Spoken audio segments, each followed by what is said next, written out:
pouvez pré-remplir un formulaire Google pour l'envoyer pré-rempli à vos destinataires de façon individualisée. Donc, le formulaire Google, pour ceux qui ne connaissent pas, c'est un outil qui permet de créer des formulaires qui peuvent servir à des questionnaires, des comptes rendus, etc. Donc, par défaut, comme on le voit ici, un formulaire, tous les champs sont vides. Le destinataire à qui on envoie le formulaire doit remplir tous ces champs-là. Donc là, l'idée de cette vidéo, c'est de vous montrer justement comment on peut pré-remplir certains champs. Par exemple, si une personne, un groupe de personnes ou un groupe de personnes assiste à une formation en particulier ou provient d'une entreprise, pré-remplir ces champs-là. Et puis, dans une deuxième étape, on ira plus loin en remplissant les noms et prénoms de chaque personne en se basant sur un tableau comme celui-ci, où j'ai listé 3 personnes, par exemple, à qui je souhaite envoyer le formulaire. Alors, pour créer un formulaire, il faut partir de Google Drive, l'outil de stockage et de partage de documents. Donc là, j'ai créé un nouveau formulaire. Je vois ici. Donc, de façon classique, j'enverrai ce formulaire en cliquant en haut à droite sur « Envoyer » et j'envoie ce lien. Donc, toutes les personnes qui obtiennent ce lien obtiennent le formulaire, mais avec les champs vides. Donc là, ce que je veux faire, c'est déjà créer un lien qui va me permettre d'envoyer le même formulaire, mais avec certains champs qui seront pré-remplis automatiquement. Alors pour ça, je vais aller dans le menu « Réponse » en haut, et je vais cliquer sur « Obtenir une URL pré-remplie ». C'est-à-dire que cette option va générer une URL vers le formulaire qui remplira automatiquement certains champs. Donc, par exemple, je vais mettre ici mon entreprise. Par exemple, si c'est un groupe de personnes de l'entreprise ou que j'ai qui a suivi la formation numéro 2, je laisse le prénom et le nom libre puisque les personnes devront le saisir eux-mêmes et je laisse la note qu'ils souhaitent apporter à la session, à la formation. Je fais envoyer et là, j'obtiens ici en haut une URL personnalisée. Donc, quand j'envoie cette URL à mes destinataires et qu'ils l'ouvrent, ils vont automatiquement tomber sur le formulaire avec certains champs déjà remplis, donc l'entreprise et le numéro de la formation. Maintenant, passons à l'étape supérieure, qui est que j'ai une liste de destinataires que l'on voit ici. J'ai leurs adresses email et je souhaite envoyer automatiquement à chacun de ces destinataires le formulaire, mais de façon à ce que le formulaire indique directement, par exemple, leur prénom et leur nom. Donc, un formulaire vraiment individualisé pour chaque personne. Alors, comment faire ça? Eh bien, on va partir du même principe, c'est-à-dire que je vais partir de mon formulaire, voilà, de ma page de création de formulaire. Je retourne dans Réponse et obtenir une URL pré-remplie. Et là, simplement, je vais également remplir les autres champs que je souhaite par la suite auto-compléter. Alors, je peux mettre un peu ce que je veux, il faut juste que je retrouve ensuite, que je puisse facilement identifier ce que j'ai mis dans ces cases. Par exemple, là, je vais remettre prénom. Et je pourrais mettre, par exemple, mon prénom à moi. Hein, vous mettez un peu ce que vous voulez. Je mets nom, entreprise. Voilà, et le reste, je vais dire, par exemple, que j'enverrai ce questionnaire. Non, je vais laisser les formations non remplies. Je laisse les autres champs libres pour les destinataires. Je vais faire envoyer. Et là, exactement comme tout à l'heure, j'ai une URL qui va me remplir automatiquement ce questionnaire.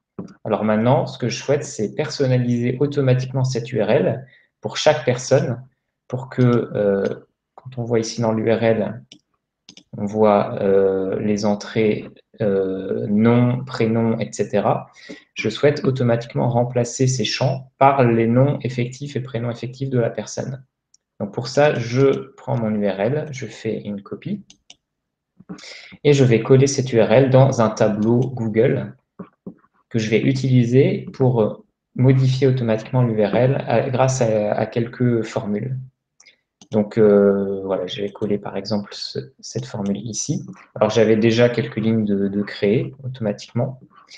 Et maintenant, il faut donc, à l'aide de formules du tableur, modifier certaines portions de l'URL pour que le formulaire pré-remplisse automatiquement en utilisant les noms et les prénoms des gens que j'ai dans le tableau, ligne par ligne. Alors pour comprendre comment fonctionne l'URL, voilà, je vais vous montrer ce petit document. Donc, on retrouve ici une URL de formulaire avec des champs pré-remplis. Donc, comment elle se compose, cette URL? On a une première partie, c'est tout simplement l'URL, donc le lien vers le document. Hein, toute cette portion-là, ce code, correspond à l'identifiant du formulaire. Et à la fin de cette URL classique, commune à tous les formulaires, j'ai une autre portion qui est ici en couleur, où on voit entry.un code égal, et on a un terme en rose. Donc là, en fait, c'est l'entry correspond au premier champ modifiable du formulaire, pré-remplissable, et la suivante au deuxième champ, etc. Et ce qu'on voit en rose correspond au contenu, ça correspond au contenu qui doit être pré-rempli dans le formulaire. Donc c'est ces champs-là, en fait, qu'on doit remplacer. On doit remplacer ce qui est indiqué ici par le contenu des cellules que j'ai définies dans mon tableau. Alors, comment faire ça concrètement? Eh bien, il faut appliquer une formule. Bon, cette formule, on la retrouve un peu en dessous. Je vais rajouter devant le lien un égal, suivi d'une ouverture de guillemets qui me permet de définir mon texte qui ne changera pas. Et je dois fermer ces guillemets au moment de la césure où je vais insérer la cellule que je souhaite mettre dans mon URL. Donc là, par exemple, j'ai toute cette première portion qui ne change pas. Et là, à la fin, j'ai bien un guillemet juste devant là où il y avait mon prénom qui était marqué auparavant. Ensuite, je mets un « et » commercial pour dire que je veux coller à cette première portion de texte, je veux coller le contenu de la cellule, qui est en l'occurrence ici la cellule A1, et je remets un « et » commercial pour mettre la suite de l'URL qui était fournie par le formulaire. Donc, je rouvre les guillemets, je mets la suite de l'URL, je laisse plutôt la suite de l'URL, et je vais refermer les guillemets et remettre un « et » commercial pour le deuxième champ modifiable, qui correspond à B2, là par exemple, on voit dans cet exemple-là que ça correspond au nom de famille. Donc si je retourne dans mon tableau, on retrouve exactement la même chose. Si je prends ici cette URL que j'avais déjà adaptée, on voit que j'ai bien le égal avec les guillemets, l'URL que j'ai récupéré jusqu'à l'emplacement où je dois avoir le prénom. Donc j'ai fermé les guillemets, mis le « et » commercial, attaché la cellule A1, A2, pardon, qui correspond à mon prénom, et rouvert les guillemets avec le commercial dedans pour mettre la suite de l'URL. Et j'ai remis la même césure pour le nom de famille, puis pour le nom de l'entreprise. Donc je vais le faire rapidement ici pour que vous voyez exactement comment ça se présente.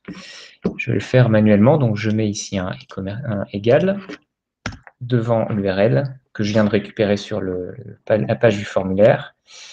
J'ouvre les guillemets et ensuite je vais chercher l'entrée que j'ai marquée, où j'ai saisi prénom tout à l'heure. Hein, vous vous souvenez, dans mon URL pré-rempli, j'avais saisi prénom dans le champ où je dois mettre le prénom de la personne. Alors, cette entrée, elle est ici. Il y a une petite erreur de traduction, mais elle est bien là. Donc, je ferme les guillemets juste devant prénom. Je mets un « et » commercial pour dire que je souhaite rattacher à cette portion de texte le texte qui est dans la colonne A prénom. Donc, en l'occurrence, c'est lui-ci. Je mets un « et » commercial pour rattacher la suite. Et je rouvre les guillemets pour rattacher la suite de l'URL. J'enlève juste le terme prénom, voilà, qui est ça, parce que je l'ai déjà remplacé.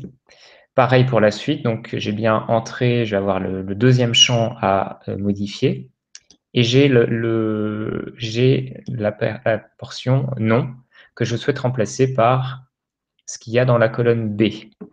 Donc, je ferme à nouveau les guillemets, et je vais coller à cette portion le contenu de la cellule B3, puisque je suis sur la ligne 3. Et je remets un « et » commercial pour coller la suite, et je rouvre les guillemets pour avoir la suite de la formule. Et j'enlève la partie nom que j'ai remplacée. Et on fait la dernière partie pour entreprise. Donc, vous l'avez compris, c'est la même chose. Devant entreprise, je vais remplacer le terme entreprise en fait par la cellule. Donc, je peux directement d'ailleurs surligner entreprise. Je ferme les guillemets, je mets un « et » commercial et je colle la cellule C3 qui correspond à celle de l'entreprise. Voilà, j'ai plus qu'à faire entrer pour valider. Et donc, si je fais un copier-coller sur cette cellule, on voit que je suis sur la ligne de Lucie Diez qui est à Digital Collab. Donc, je vais ouvrir un nouvel onglet. Je colle mon URL pour vérifier qu'il fonctionne correctement. Et en effet, j'ai bien Lucie Diez Digital Collab pré-rempli dans mon formulaire. Ensuite, pour appliquer cette formule à toutes les lignes de mon tableau où j'ai quelqu'un, où j'ai un participant à qui je dois envoyer le lien, et ben, je fais la fonction très classique d'appliquer, je déroule ma formule pour l'appliquer à chaque ligne. Donc, j'ai bien en face de chaque participant une URL personnalisée. Si j'ai rien dans mes cellules ici, eh bien, les champs seront évidemment vides. Alors maintenant, comment faire pour envoyer de façon automatique chacune de ces URL? Parce que je ne vais pas m'amuser, si j'ai des centaines de personnes, je ne vais pas m'amuser à envoyer 100 emails manuellement avec l'URL personnalisée. Ça ferait perdre du temps. Le but, c'est de gagner du temps avec cette astuce.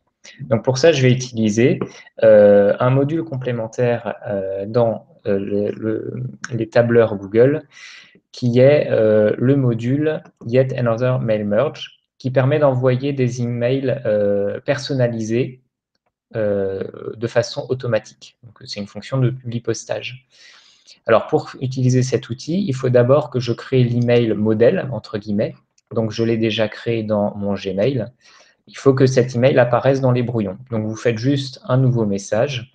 Je mets un titre à mon message, je ne mets pas de destinataire. Et je vais juste créer mon texte en prenant bien soin de noter dans le cœur du message les champs, le nom des en-têtes des colonnes pour lesquelles je souhaite compléter le message. C'est-à-dire ici, je souhaite mettre bonjour, par exemple Lucie Diez pour quand j'envoie à Lucie. Eh bien, je vais mettre entre ces deux doubles flèches l'intitulé de la colonne où il y a les prénoms. Donc l'intitulé, il s'appelle bien prénom. Ensuite, l'intitulé de la colonne nom, c'est nom, etc., etc. Donc je construis ainsi mon message et ensuite je ferme une fois que j'ai terminé. Alors ensuite, donc je pourrais mettre directement dans mon message l'URL complète vers le formulaire, mais on voit que c'est quelque chose d'assez long qui pourrait prendre beaucoup de place. Donc dans ce cas, pour proposer un texte plus court, cliquable, j'ai ici préparé une colonne. Donc, je vais ici mettre à disposition un texte cliquable qui sera également incorporé dans le message. Quand on retourne dans mon message, on voit qu'à la fin, je dis « vous pouvez » et je vais mettre la formule qui est dans mon tableau sous texte lien. Donc, cette formule, je la retrouve, je vais la mettre ici. Pour créer un texte cliquable dans Google Sheets, dans les tableurs Google, il y a une formule qui s'appelle égale hyperlink.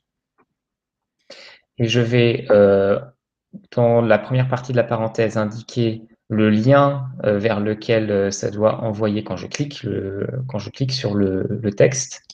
Donc, c'est la colonne G. Je mets un point virgule et ensuite, je mets entre guillemets le texte que je souhaite effectivement faire apparaître.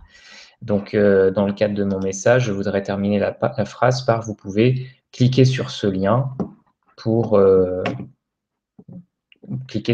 remplir le formulaire, par exemple ». Donc, je complète, cliquez sur ce lien pour remplir notre formulaire. Je ferme les guillemets et je ferme la parenthèse et je valide. Donc, j'ai ici mon texte cliquable qui reprend à chaque fois l'URL personnalisée de la personne.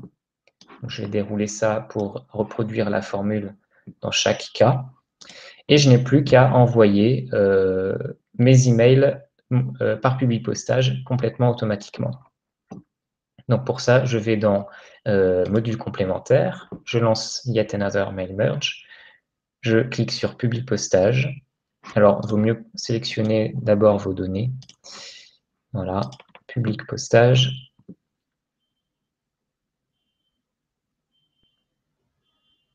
Je laisse l'outil se lancer. Alors, il me demande où est la colonne avec les adresses mail des destinataires. Donc, je sélectionne adresse email, je fais enregistrer.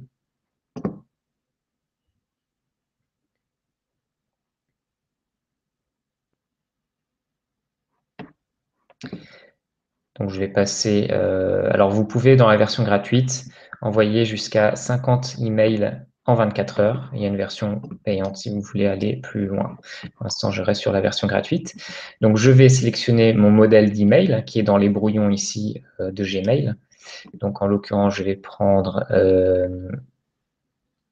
donner votre appréciation. C'est donc là que j'ai créé mon modèle. Je mets un nom d'expéditeur qui peut être mon nom personnel ou celui d'une entreprise, par exemple. Et puis, je choisis depuis quelle adresse email je souhaite envoyer mes messages. Donc là, je ne vais pas les envoyer à tous les destinataires, je vais juste m'envoyer un message de test, mais le résultat sera exactement le même. Voilà, donc j'ai reçu le message de test dans Gmail. Et pour vous montrer à quoi il ressemble, je vais donc y accéder ici. Voilà, donc j'ai bien reçu mon message qui a été personnalisé avec mon nom, mon prénom, le numéro de la formation que j'avais suivi, mon entreprise et donc mon lien personnalisé. Donc le destinataire du message n'a plus qu'à cliquer sur le lien du formulaire pour le compléter, mais sans avoir à ressaisir son prénom, son nom, le nom de l'entreprise ainsi que la formation qu'il a suivie. Il n'y a plus qu'à noter, éventuellement apporter des corrections si c'est nécessaire, mais a priori les données devraient être correctes. Voilà, donc c'est tout pour cette vidéo. J'espère qu'elle vous sera utile et je vous dis à la prochaine fois pour un nouveau tutoriel.